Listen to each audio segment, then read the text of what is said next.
ಒಂದಾನೊಂದ ಕಾಲದಲ್ಲಿ ಒಂದು ಊರಿತ್ತು.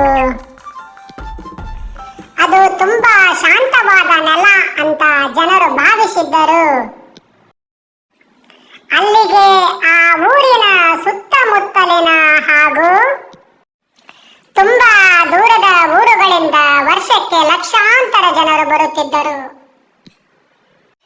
ಅಲ್ಲಿ ಒಂದು ಸುಪ್ರಸಿದ್ಧವಾಗಿಸಿದ ಕಟ್ಟಡ ಇತ್ತು. ಅಲ್ಲಿ ಜನರು ತಮ್ಮ ಮನದ ಕೋರಿಕೆಯನ್ನು ತೀರಿಸಿಕೊಳ್ಳಲು ಸರತಿ ಸಾಲಿನಲ್ಲಿ ಅಲ್ಲಿ ಬರುತ್ತಿದ್ದರು. ಈ ಜನರೆಲ್ಲ ಹೆಚ್ಚಾಗಿ ಮುಗ್ಧರು, ಸೂಕ್ಷ್ಮ ಮನಸ್ಸಿನ ಬಡವರು, ರೈತರು, ಕಾರ್ಮಿಕರು.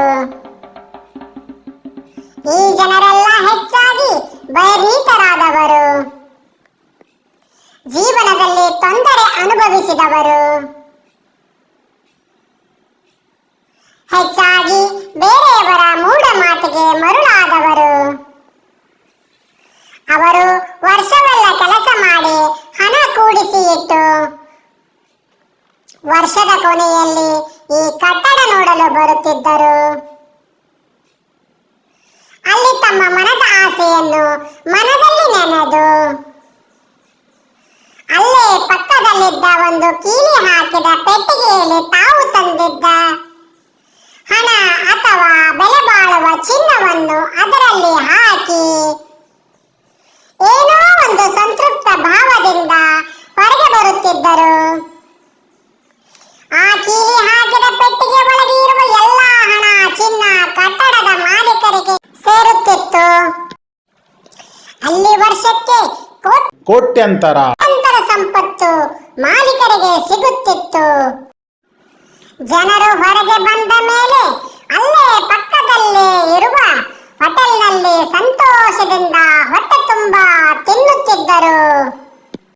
ಆ ಹೋಟೆಲ್ ಆ ಪ್ರಸಿದ್ಧ ಕಟ್ಟಡದ ಮಾಲೀಕರದ್ದೇ ಆಗಿತ್ತು.